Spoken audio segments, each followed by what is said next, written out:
I'm explaining a film from 2009 titled The Code. Spoilers ahead. Enjoy the content. In the first scene of the film, seasoned criminal Keith Ripley approaches a crowded swimming pool full of guys in New York and shoots one of them. After moving on to another criminal, Gabriel Martin, Ripley spots him strolling and starts to go after him. While on the train, Martin pulls out a revolver and robs two other passengers of a briefcase full of cash. He is not only a money thief but also a diamond thief. When two cops notice that Martin is armed, they start after him right away. The robber climbs onto the train's roof and starts to crawl across it. As soon as the train stops, Martin gets off and blends in with the crowd. Ripley is aware that Martin is leaving, but he acts as though he is unaware of anything. The authorities examine the records from the surveillance room, but they are unable to identify the person who committed the theft. During the course of one night, Martin makes an attempt to sell the stolen jewelry, however, Ripley catches him from behind. Martin doesn't put up much of a fight when Ripley grabs the jewelry from him, since he recognizes that the gun he's holding isn't actually loaded. Ripley intervenes and tells him they have to have a conversation right now. Ripley is confronted by two Russian mobsters, who suddenly emerge from a car. They inform Ripley that he must continue to make payments on the amount he owes to their boss. The conversation continues with Ripley informing Martin that he has an offer for him, and requesting that the two of them meet in a pub. Ripley is in debt to the Russian Mafia, and he seeks Martin's assistance in pulling off one final robbery, so that he may clear his due. During the robbery that took place in the subway, Ripley observed Martin in action, and was impressed by his escape. Ripley had previously eliminated his previous accomplice, Viktor Korolenko, before they were able to successfully carry out their plan earlier. Two $20 million Fabergé eggs must be stolen in order for Ripley's scheme to be carried out. According to reports, Ripley killed Viktor out of concern that he would report him to the New York Police Department and put Ripley in jail. The next day, Martin pauses to read the newspaper as Ripley heads off to wrap up some unfinished business. He meets Alexandra here, and they strike up a conversation. A little while later, Ripley makes his way back, and it reveals that he knows Alexandra. Alexandra is actually Viktor's daughter, and Ripley is not happy about the two of them being intimate.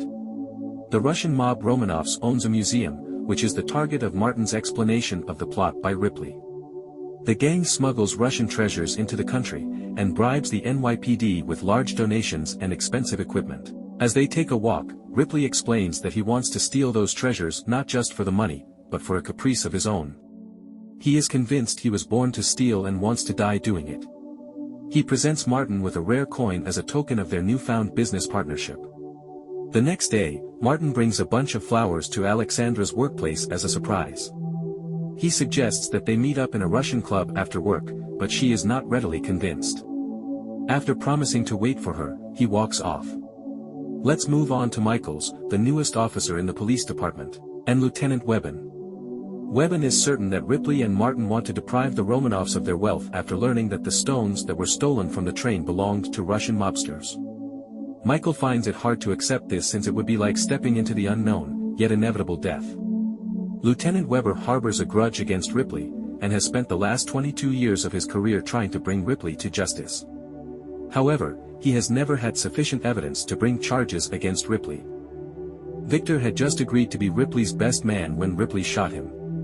Martin is waiting for Alexandra to arrive at the club later in the evening. The two of them begin dancing as soon as she arrives. As their talk goes on, Alexandra finally concludes that the Russian Mafia killed Viktor in order to get Ripley to settle Viktor's debts. Viktor, on the other hand, owed money to Nicky Petrovich's Russian mob. In return for Viktor's help in taking the eggs, Nicky was prepared to forgive the debt. Viktor turned down the opportunity because he was concerned about Alexandra. So he went to the NYPD for witness protection, but the Russians ended up killing him nonetheless. When Alexandra gets back to her house, she learns she has misplaced her keys to the residence. That's when she realizes Martin is inside. The two decide to spend the rest of the evening together thereafter. When Martin wakes up the following morning, he finds Ripley standing in front of him after he had slept all night. He urges him to put on some clothes and warns him to keep his distance from Alexandra. He's informed by Ripley that the Romanov Museum is hosting a celebration later on in the day. A button that looks like a tiny video camera is sewed onto Zaykov's shirt by Martin. For the museum, Zaykov serves as a guide. To obtain information on the vault containing the eggs, the two of them pose as police officers and enter the museum party in the evening. In the meantime, Lieutenant Weber approaches Ripley, knowing that he did not have an official invitation, yet he cannot prove it, and walks away. Shortly thereafter, Zykov, with the camera button attached, begins to tour the museum to guests. Ripley and Martin discover all the security measures in the safe and are amazed. They find that another, much more guarded safe contains the eggs they are supposed to take. Martin gives up and declares that it will be difficult to carry out the heist. But he takes something from Zykov and drops a glass on him. Then they head outdoors with Ripley. A squad of cops takes images of the two in the interim. Speaking with the superiors, Lieutenant Weber warns them to be on the lookout for potential thefts from the museum, which he believes will occur shortly.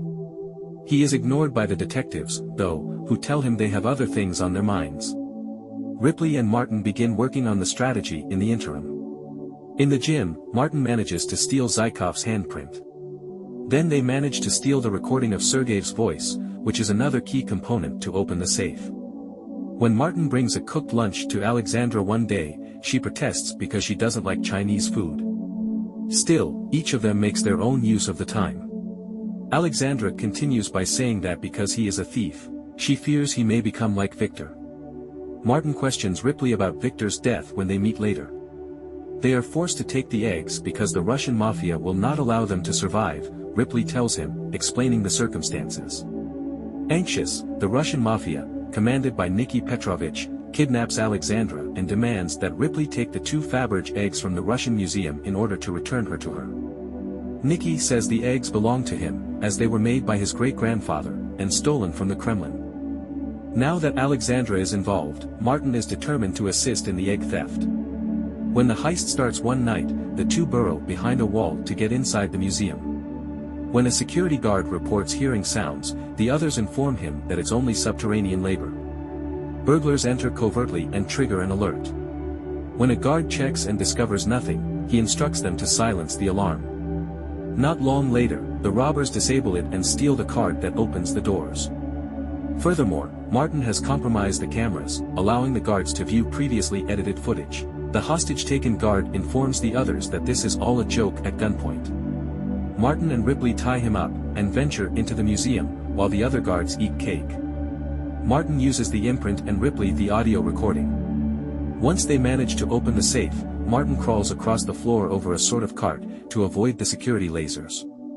Martin uses a gadget to disable the alert when it has passed this stage. The following safe is opened by them first.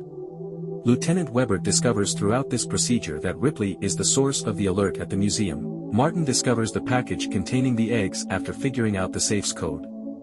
All of a sudden, Martin tells Ripley to provide the eggs while brandishing his revolver.